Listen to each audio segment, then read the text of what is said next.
My name is Lyra Nightwhisper, and for 8 years I convinced the entire Crescent Moon pack that I was completely mute. Not deaf, not dumb, not broken in the way they thought. I was silent by choice. You see, in the werewolf world, there's an ancient law that most people don't talk about, a law written in blood and bone and centuries of tradition. When a she-wolf reaches her 18th birthday, any unmated alpha who hears her voice, her true voice, can claim her immediately. Not propose, not court, not ask. One word from you and you belong to him forever. Your body, your wolf, your future, all of it decided in a single heartbeat. My mother made a choice the day I was born. She looked at my father, the beta of our pack, and she said something that changed everything. I will not let my daughter become a prize to be won. So she taught me silence. Not the silence of being voiceless, but the silence of survival. The silence of a girl who learned that in a world where your voice means ownership, being mute means being free. For 8 years, I watched other girls reach their 18th birthday and watch their lives shatter. I watched girls I grew up with get claimed by alphas they'd never met. I watched their dreams die the moment their voice touched an alpha's ears and he decided they were his. I was never going to be one of them. I was going to be different. I was going to be free. But then, everything changed because the Alpha King came to our territory and he didn't just hear my silence. He understood it.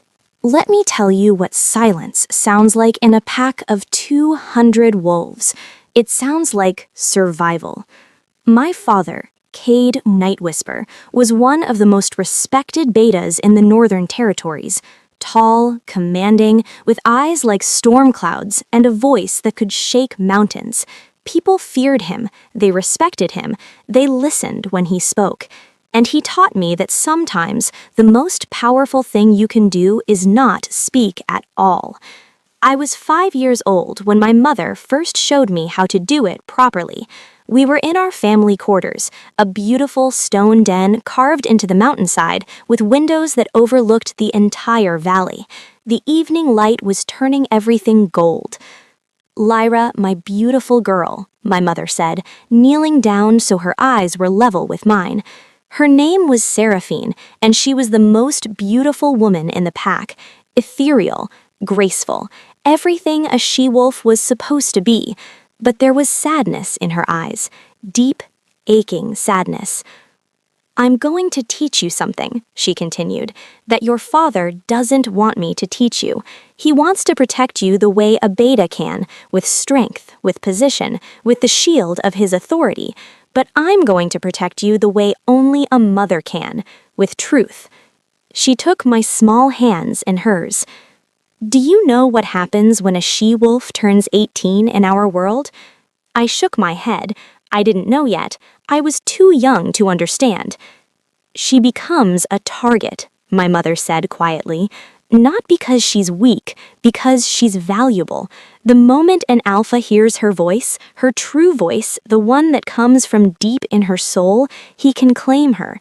It's law, ancient, unbreakable law. Your voice becomes the signature of ownership." I remember frowning. I didn't understand why that was bad. My mother smiled sadly. "Because, my darling, your voice should belong to you, not to fate, not to an alpha you've never met, not to a stranger who decides in one moment that he's his." She stood up and walked to the window. The sunset was painting the sky in shades of crimson and gold. When I was young, I had a friend, beautiful Aurora, bright, joyful, everything that made people smile. On her 18th birthday, the Alpha King's cousin came through our territory. He heard her laugh, just a laugh, Lyra, and he claimed her right there in the square. My mother's voice broke. She never laughed again, not once in the 15 years they were together. She became a queen, yes, she had everything money could buy, but she lost herself because she never got to choose. That night, my mother taught me how to make myself mute. It wasn't complicated, she said. It was about control. It was about understanding that your voice was a weapon, and the only way to protect yourself was to never let anyone hear it. When you're around the pack, you smile, she instructed me. You nod, you gesture, you use sign language, but you never, ever let your true voice out, not even in a whisper. The magic of a she-wolf's voice is in the intention behind it. If you give them nothing to grab onto, they have nothing to claim. I learned fast. By the time I was 7, I was the quiet girl in the pack. Children would try to talk to me, and I'd respond with smiles and hand gestures. By 9, I was known as the girl who couldn't speak, not broken, not disabled, just silent. It became my identity so completely that most people forgot I had ever been different. My father didn't approve at first. "She's hiding," he said to my mother one night when they thought I was asleep. I was in my room, but our den had thin walls, and my wolf hearing was sharp. "She's surviving," my mother corrected gently. "There's a difference, Cade. She's 16 now. Soon she'll be 18, and what then? She can't stay silent forever. Eventually she'll have to speak. Eventually someone will hear her." "Then we'll deal with it when it happens," my mother said. "But until then, let her be free. Let her choose her own fate instead of having it chosen for her." My father was quiet for a long time. "If anyone finds out we did this on purpose," he finally said, "we'll be exiled, branded as traitors to our own kind. They'll say we're denying the natural order." "Then we don't let them find out," my mother replied. And they didn't. For 13 years, my parents kept our secret. For 13 years, I lived as a ghost in my own pack, present but invisible, seen but unknown, there but untouchable. I had friends, sort of, girls who communicated with me through hand signals and written notes, boys who gave up trying to get me to talk and just accepted my silence as part of who I was. But I was always watching, always learning, always aware that the moment I turned 18, everything could shift. The night before my 18th birthday, I couldn't sleep. I stood on the cliff overlooking the valley, wrapped in a thick fur cloak, and I looked out at the world that had no idea who I really was. My wolf was restless inside me, pacing, sensing that something was about to shift. My mother found me there at midnight. "Last night of your silence," she said softly, standing beside me. "How does it feel?"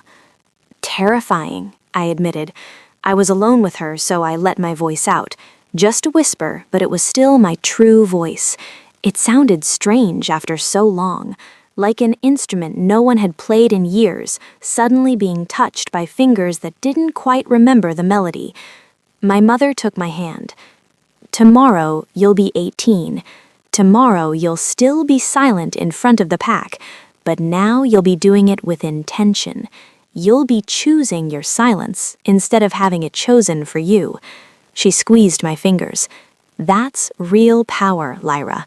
The power to control your own destiny." "What if I can't hold it?" I whispered. "What if I slip? What if someone hears me?" "Then you deal with it," my mother said simply. "You adapt. You survive. Because that's what we do. That's what our women do." The next morning, I turned 18, and nothing changed on the surface. I was still the quiet girl, still the one who didn't speak, still the mysterious she-wolf that people had given up trying to figure out.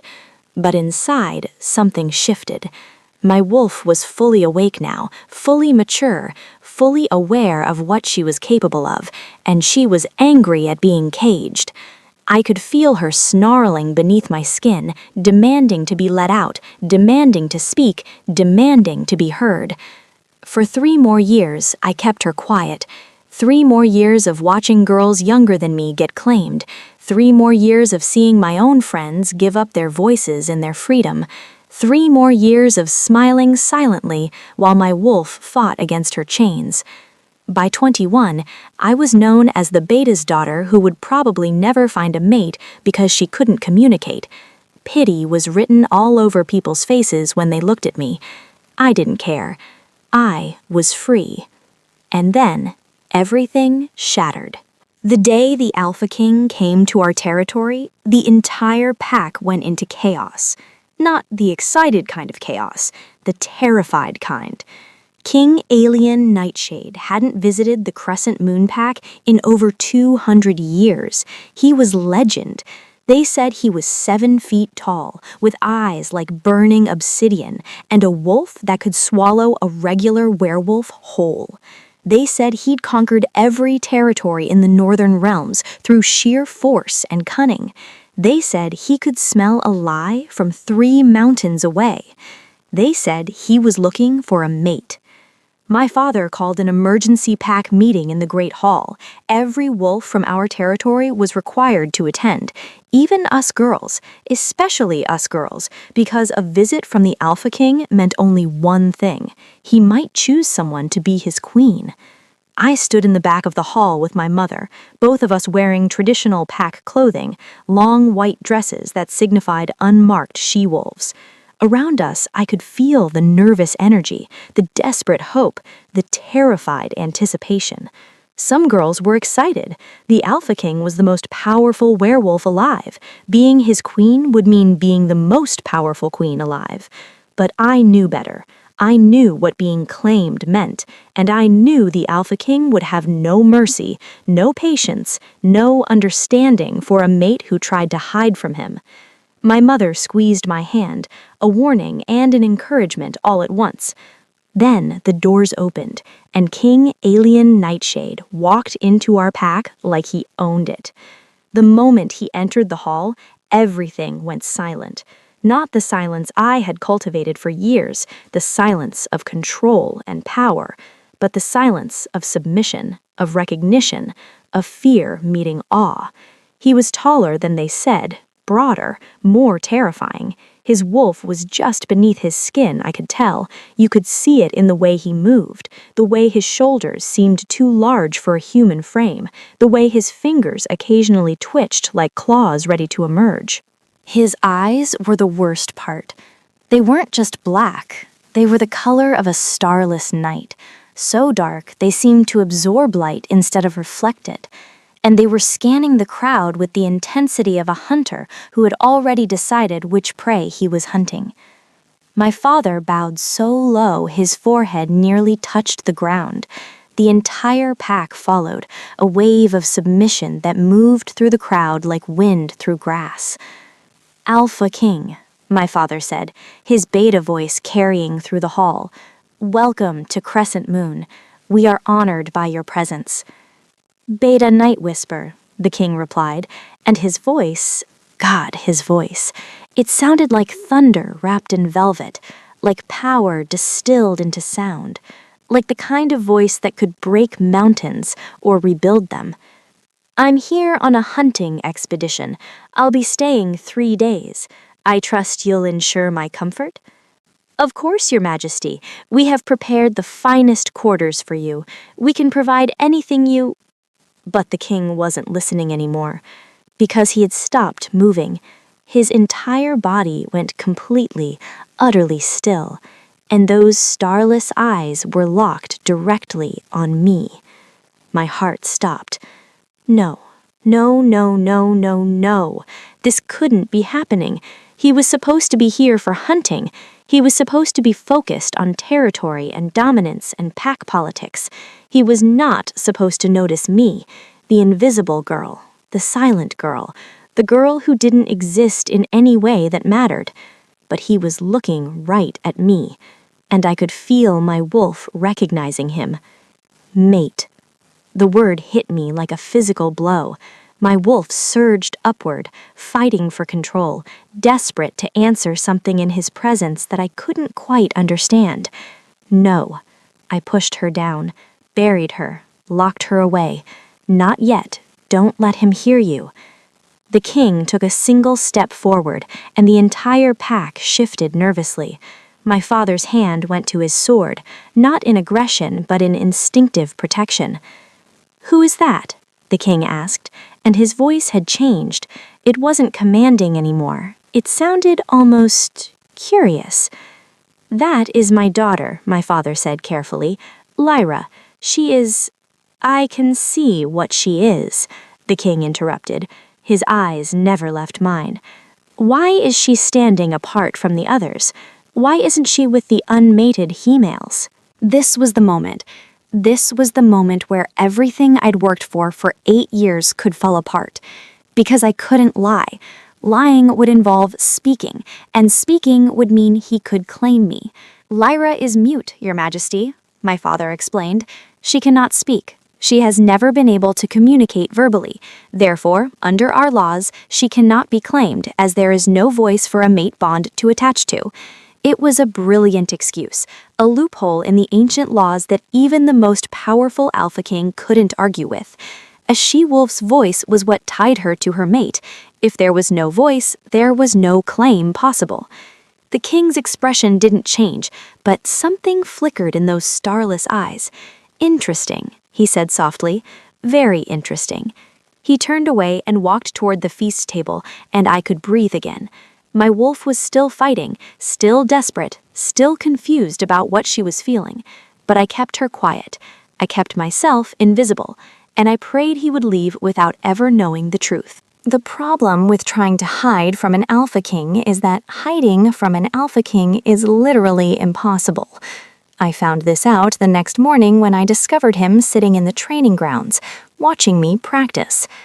I had started training with my father when I was 12, another layer of my disguise. If I couldn't speak to defend myself, I needed to be able to fight.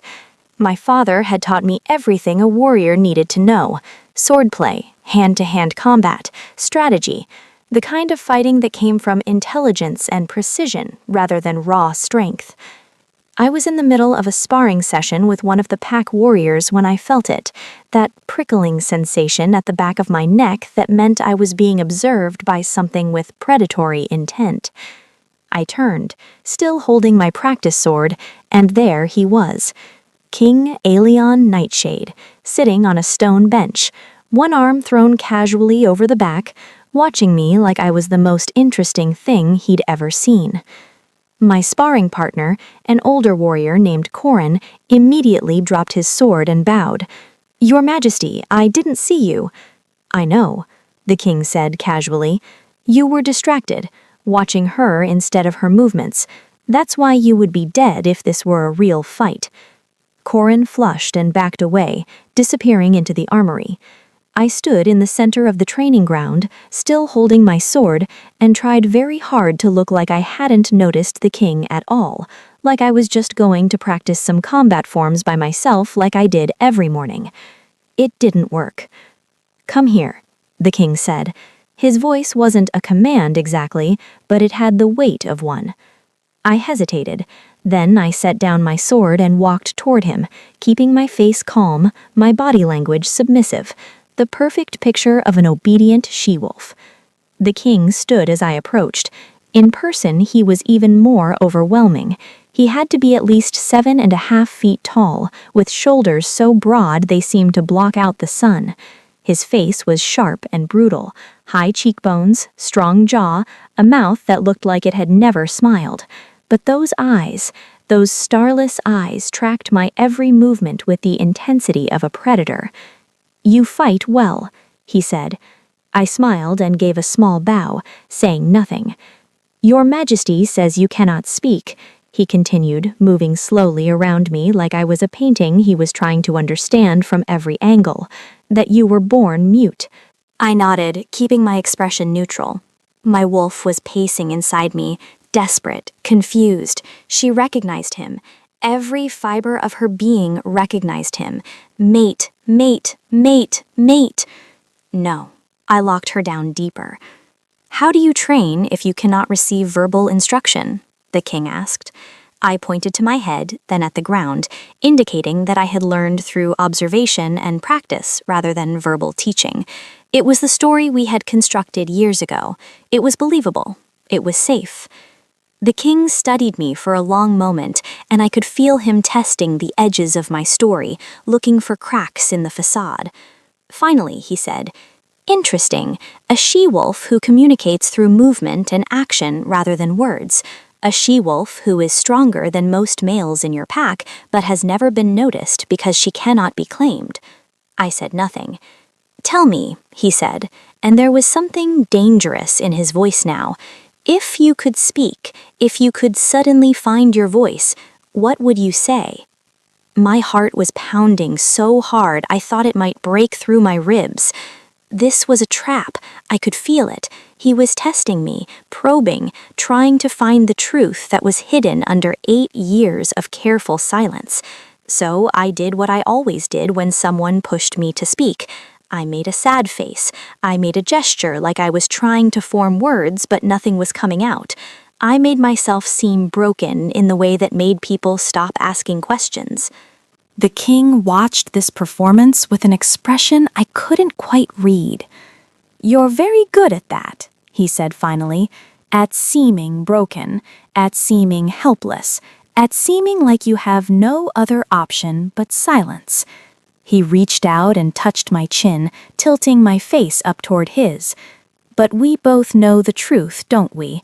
You're not broken, you're not helpless, you're not silent because you can't speak." My entire body went cold. "You're silent because you choose to be," he continued, and his voice was so soft now I could barely hear it. "And I want to know why." Before I could respond, before I could run, before I could do anything, my father's voice cut through the air. "Your Majesty, forgive me, but the hunt is about to begin. Your equipment is ready, and the tracking wolves are saddled. Will you join us?" The king didn't look away from me, but his hand dropped from my chin. "Of course," he said. "Lead the way, Beta." He walked away, and I could breathe again, but as he passed me, he whispered something only I could hear. 3 days, Lyra Night Whisper. Give me 3 days, and I'll find out every secret you're hiding. He didn't give me 3 days. He gave me 1 night. That evening, there was a feast. A massive celebration in the great hall with roasted meat and fresh bread and wine flowing like water. The king sat at the head table with my father, and I was supposed to sit with the other unmated females, silent and invisible as always. But somewhere between the 3rd course and the dessert, I felt it, that strange pull again, that recognition in my wolf that I had been trying to suppress since the moment he arrived. And I realized something terrifying. He was deliberately not looking at me. King Alien Nightshade spent the entire feast talking to everyone except me. He laughed with my father, he complimented the food, he told stories about his travels to distant lands. He was charming and cultured and completely, utterly ignoring my existence. And it was driving my wolf absolutely insane. She was snarling, pacing, desperate, because on some instinctive level, she understood what he had said in the training grounds. 3 days. Give me 3 days. He was hunting me, and every moment he didn't acknowledge me, every second he spent looking at other people instead of me, it felt like a predator circling closer and closer. Halfway through the feast, I decided I needed to leave. I stood up quietly, gave a small bow to my mother, and started making my way toward the exit. I wasn't supposed to leave early, it was disrespectful to the king, but I couldn't stay there. I couldn't sit and feel his attention deliberately not landing on me, like some kind of torture. I almost made it to the door. Almost. "Lyra Night Whisper," the king's voice cut through the hall, loud enough for everyone to hear. "A word before you go?" Every eye in the room turned toward me. My father's hand moved to his sword.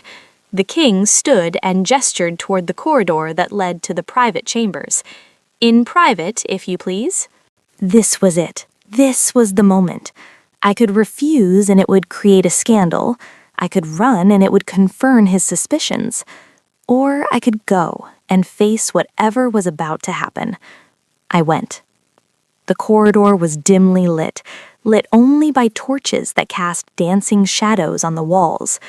The king followed me, and I could feel his presence behind me, enormous, powerful, undeniable.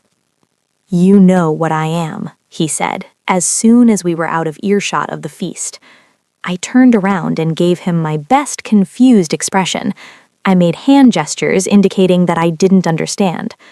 "Stop," he commanded, and his voice was so powerful that even my pretense froze. "Stop with the performance, Lyra.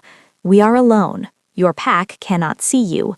Your parents cannot protect you, and I can smell the lie on you as clearly as I can smell the truth." I didn't respond. I couldn't respond, because responding would be speaking, and speaking would mean, "Let me tell you what I know," the king continued, moving closer. "I know that you are not mute. I know that you are choosing silence as a strategic choice. I know this because I can smell your magic, Lyra. I can smell the deliberate suppression of your voice, the careful control you maintain over your own nature. It smells like intention, like power." My hands were shaking. "I know that you did this to avoid being claimed," he said, "because a she-wolf's voice is what ties her to her mate, and you decided years ago that you would not be tied to anyone, that you would keep your voice locked away like a treasure that no one could ever steal." Tears were starting to blur my vision. "But I'm going to tell you something," the king said, and he was standing directly in front of me now, so close that I had to tilt my head back to see his face. "Being claimed isn't about your voice. Being claimed is about choice, and I'm offering you one. I'm not offering you the claim that comes from hearing your voice. I'm not trying to take your freedom. I'm asking you to give me something far more valuable." He raised his hand and brushed a tear from my cheek. "I'm asking you to trust me with your secret. Let me know who you really are, and in exchange, I'll spend the rest of my life protecting your right to choose." I was trembling now, and I couldn't stop myself. My wolf was screaming inside me, desperate to answer, desperate to speak, desperate to finally be known. "Tell me your true name, Lyra. Not the one your pack knows, not the one you've hidden. Tell me who you really are, Lyra Night Whisper. Give me that one word, and I swear to you that I will never claim you without your consent, that I will never take your freedom, that I will only ever want to protect it." Okay, wait, stop. We need to talk about this. Drop a comment and tell me right now, would you speak to him or would you keep silent? Because Lyra has spent 8 years protecting her voice, 8 years refusing to be claimed, and now the most powerful alpha in the world is offering her something she's never had, a choice. But is it a trap? Can she actually trust him? Tell me in the comments, what would you do? Speak or stay silent? Do you believe the king is telling the truth? What secret do you think Lyra's name holds? Is this the moment everything changes? Don't just scroll past, comment. I want to know what you're feeling right now. Because if this moment is written right, you should feel like Lyra feels. Terrified, hopeful, desperate, and completely torn between two halves of yourself. If you're not feeling that, then I haven't done my job as a storyteller. But I think I have. I think you're feeling this. So tell me, comment below. Let's continue. I opened my mouth. For 8 years, I had kept my voice locked inside myself like a prisoner in a tower. For 8 years, I had trained my wolf to be silent, had taught myself to communicate through gestures and expressions and the language of my body. For 8 years, my true voice existed only in the privacy of my own thoughts and the quiet moments when I was completely alone. But now, standing in front of King Aelion Nightshade, with his hand on my face and his eyes boring into mine, I felt the dam begin to crack. "Lyra," I whispered. It was just my name, just one word, but hearing it come out of my own mouth felt like betrayal and freedom all at once. The king's eyes widened, and in that moment I realized he had been testing me. He had been wondering if I actually could speak, or if years of silence had actually broken something fundamental inside me. "Again," he said. "Say it again." "Lyra," I said, louder this time, The word tasted strange on my tongue, like a language I had forgotten how to speak. "Your true name," he commanded gently. "The one your mother gave you when she taught you this magic, the one that lives in the deepest part of your wolf, the one that you have hidden from the entire world." I was shaking so hard I thought I might fall apart. "Lorayli," I whispered. "My name is Lorayli Starfire Nightwhisper. My mother named me Lorayli because it means Song of the Ancient Ones. She gave me this name knowing that one day I would have the most powerful voice in my pack." The moment the words left my mouth, I felt it, a shift in the air, a change in the universe itself. The magic of my voice was real, it was ancient, it was powerful, and I had just given it away to an alpha king. But instead of claiming me, instead of binding me to him with that primal magic, the king simply closed his eyes. "Beautiful," he breathed. "Your true voice is absolutely beautiful, Lorayli Starfire Nightwhisper." When he opened his eyes again, they were no longer the color of a starless night.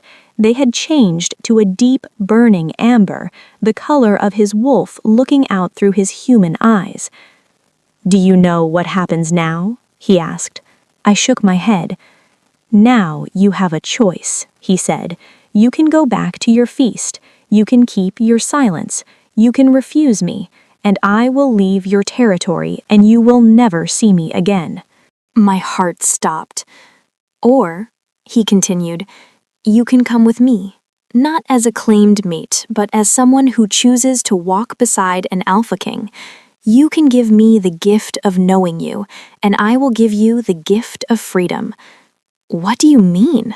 I asked, and hearing my own voice, really hearing it after so long, was making me dizzy.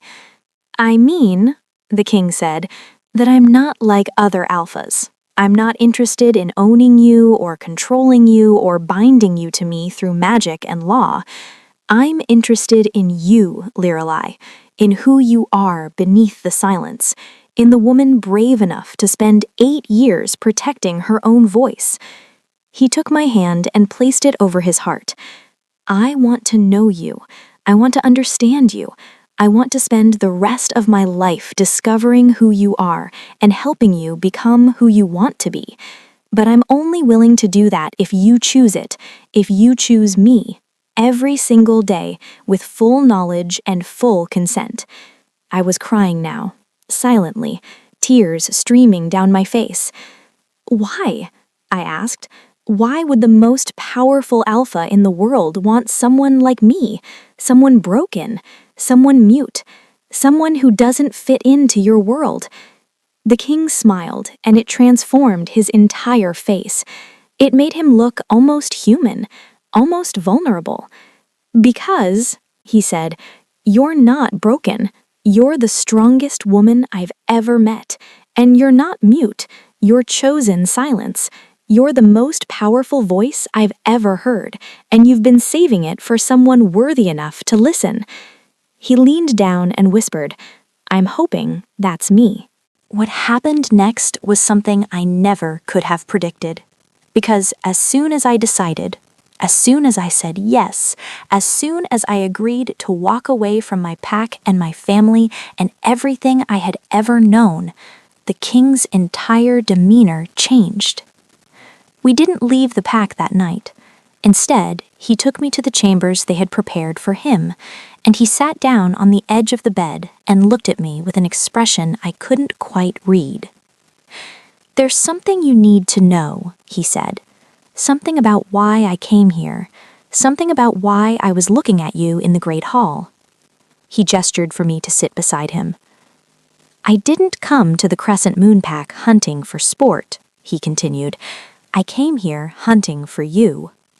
My blood went cold. "What?" I breathed. 7 years ago," the king said, "a young she-wolf from your pack was exiled. She was found to be part of a forbidden experiment, an attempt to create she-wolves whose voices couldn't be heard by alphas. It was considered a violation of the natural order, and your pack elders voted to exile her. He paused, watching my reaction carefully. That she-wolf was your mother. The world tilted. No, I said, my mother was never exiled officially, no, the king agreed, but she was investigated, she was questioned, she was labeled a renegade and a rule breaker. And the investigation found evidence that she had taught a younger wolf, presumably you, to suppress her voice using forbidden magic. I couldn't breathe. I found her, the king continued. 6 months after she was exiled, I found her hiding in the eastern mountains, dying from a curse placed on her by your pack elders as punishment for her crimes. She was dying, Lorelei, and she asked me to do one thing. She asked me to find you, he said softly. She asked me to come to Crescent Moon and find her daughter and tell her that choosing silence wasn't about hiding anymore. It was about survival. And she asked me to tell you that she loved you. I was on my feet now, my entire body shaking. My mother is alive? I demanded. You said she was dying. She's not dead? She was, the king said gently. I saved her life using my own blood and magic. She recovered. She's been living in my territory for the past 6 years, waiting for me to find you. Tears were pouring down my face now, not silent tears, but loud, wrenching sobs. She asked you to find me, I whispered, to come here and hunt me and to give you a choice, the king interrupted. She knew your pack would never let you leave. She knew your father, good man though he is, would try to protect you from the world in the same way he's always protected you. So she asked me to come here and offer you the one thing she could never give you. What? I asked. A life, the king said simply. A life where you don't have to hide, where you can speak whenever you want, where your voice is celebrated instead of feared, where you can be exactly who you are, powerful, beautiful, free. He stood and took both of my hands in his. Your mother didn't ask me to claim you, he said. She asked me to liberate you. And if that means watching you walk away and build a life that has nothing to do with me, then that's what I'll do. But if it means you choose to walk beside me, then I will spend the rest of my life making sure you never regret that choice. 3 days later, I left the Crescent Moon Pack. Not as a runaway, not in shame, but as a she-wolf who had made a conscious choice about her future. My father fought it, of course. He tried to invoke ancient laws that would prevent my leaving. He said I was too young, too vulnerable, too damaged to survive in the outside world. But my mother, my living mother, appeared on the 3rd day. She walked into the great hall with the Alpha King's guard, and the moment my father saw her, everything changed, because he knew. He had always known. He had spent 7 years knowing that his mate had sacrificed everything to protect our daughter, and he had honored that sacrifice by keeping silent. When my mother saw me, she crossed the entire hall and pulled me into her arms. And for the first time in 8 years, I let myself cry freely, let myself speak freely, let myself be freely. My beautiful girl, she whispered. My Lorelei, I'm so proud of you. You're alive, I kept saying, like I couldn't quite believe it. You're alive. I'm alive, she confirmed, and I'm free, and now you get to be free too. The king, Alion, waited patiently while I said goodbye to my pack, while I hugged the girls I'd grown up with, while I thanked the warriors who'd trained me, while I released myself from the silence that had defined me for so long.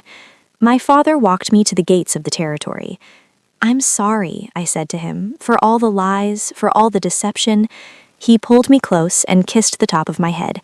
You're not sorry, he said gently. You're free, and that's all I ever wanted for you. As we rode away from the Crescent Moon territory, I sat beside the Alpha King on his massive horse, and I let my voice sing out across the mountains. I sang songs my mother had taught me. I spoke words I had been holding inside for 8 years. I let my wolf run beside me in wolf form, no longer suppressed, no longer hiding. And the Alpha King listened to every word like it was the most beautiful sound he had ever heard. "Tell me everything," he said as we rode. "Tell me about your life. Tell me about your dreams. Tell me about the woman you want to become." So I did. I told him about the stories I wanted to write, the journeys I wanted to take, the mountains I wanted to climb, the magic I wanted to learn, the woman I wanted to discover underneath the silence. And he listened to all of it without judgment, without trying to mold me or change me or bind me to him. "When we reach my kingdom," he said, "I'm going to show you something I've been building for years, waiting for someone like you." "What is it?" I asked. "Freedom," he said simply, "in every form you could possibly imagine." The kingdom of Alien Nightshade was nothing like I expected. It wasn't a fortress built on domination and control. It was a sprawling territory of forests and mountains and rivers, filled with creatures of magic that I had never even heard of. There were sanctuaries for wolves who had been rejected by their packs. There were schools where she-wolves learned to fight and speak and claim their own power. There were libraries filled with forbidden books about the history of our kind that the old alphas tried to hide. And at the heart of it all was a palace made of black stone and silver starlight, and it was the most beautiful thing I had ever seen. "This is the Nightshade Palace," Alien explained as we rode through the gates, "and this is where you can become whoever you want to be." My mother was waiting for us in the courtyard. She ran down the steps and embraced me, and we both cried happy tears. "Welcome home," she said. And I realized something in that moment. I didn't have to choose between my father and my mother. I didn't have to choose between my old pack and my new life. I could integrate both. I could honor my past while building my future. Alien gave me chambers in the palace, not a cage, but a sanctuary, a place filled with books and music and windows that looked out over endless mountains. "This is yours," he said. "You can decorate it however you want. You can change it whenever you want. You can invite whoever you want into it. It's your space, your choice, your freedom." And then he left me alone. That was the moment I truly understood what he had meant when he said he wanted to protect my freedom. He didn't stay, he didn't hover, he didn't try to claim my time or my attention. He simply existed in the same kingdom as me and waited to see if I would choose to walk toward him. For 3 months, I explored the kingdom. I learned that I had a gift for languages and could speak fluently in 7 different dialects. I discovered that I loved archery and combat strategy. I found that I had a passion for healing magic and studied under the kingdom's greatest healers. And slowly, gradually, I began to see the Alpha King in a different light. I would see him in the training yards, working with younger wolves, teaching them not how to dominate, but how to lead with honor. I would see him in the library, reading poetry and philosophy. I would see him in the throne room, making decisions that put the welfare of the vulnerable above the power of the strong. And I began to understand that Alien Nightshade wasn't the beast that legend said he was. He was a wolf trying to change the entire nature of what it meant to be an Alpha King. 6 months after I arrived, I sought him out. He was in the gardens at sunset, sitting on a bench beneath a weeping willow tree. "Can I sit?" I asked. He looked up, surprise flickering across his face. In all 6 months, I had kept my distance. I had let him give me space. I had never initiated. "Of course," he said, gesturing to the spot beside him. I sat, and we were quiet for a long time, just 2 wolves sitting beneath a willow tree, watching the sun set over a kingdom that believed in freedom. "I've been thinking about what you said," I finally spoke, "about wanting to know me, about wanting to help me become who I want to be." "Yes," he said carefully, like he was afraid to hope. "I want you to know that I'm choosing this," I continued, "not because I'm bound to you, not because I have to, but because I want to. Because somewhere in the past 6 months, you stopped being the scary Alpha King and started being alien. Just alien." He turned to face me fully.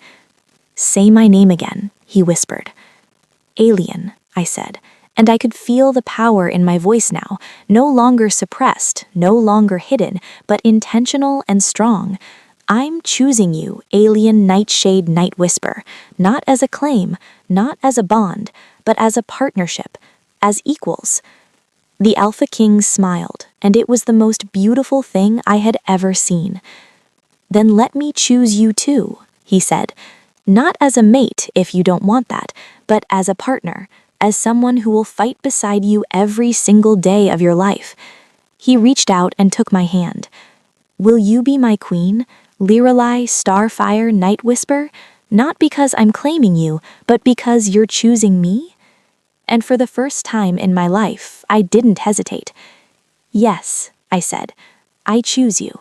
The coronation of Queen Lirelai Starfire was attended by every territory in the Northern Realms. She stood beside her Alpha King, wearing the crown made of starlight and silver, and she spoke her vows in a voice that carried across the entire kingdom, a voice that was no longer hidden, a voice that belonged entirely to her. I choose this kingdom, she declared. I choose this wolf. I choose this life. Not because I have to, but because I want to. And as thousands of wolves howled their approval, the Alpha King pulled his queen close and whispered, I love you, Lirelai, not for your voice, though I love that too, but for the woman brave enough to keep it hidden and powerful enough to finally let it free.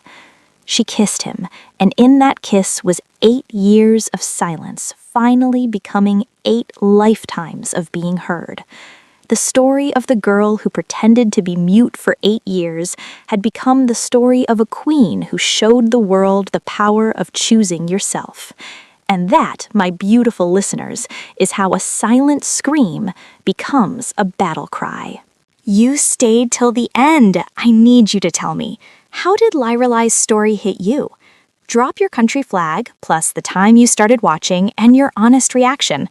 Did you cry? I cried. Did this change how you think about freedom and choice? What was your favorite moment? Would you have trusted the Alpha King? What did Lirelai's journey mean to you? Tag someone who needs to hear this story. Share in the comments if you've ever felt like you had to hide to be safe. This story is about more than a romance. It's about a woman reclaiming her voice, a man choosing to empower instead of control, a mother's sacrifice becoming a daughter's liberation, the revolution that happens when we stop defining love as possession. If this story healed something in you, like it, share it, comment your truth. Because stories like these matter. Stories where women choose themselves. Stories where power looks like protection instead of domination. Stories where love means freedom. Thank you for spending your time with me. Your attention means everything. Subscribe for more stories. Bye for now. Stay blessed.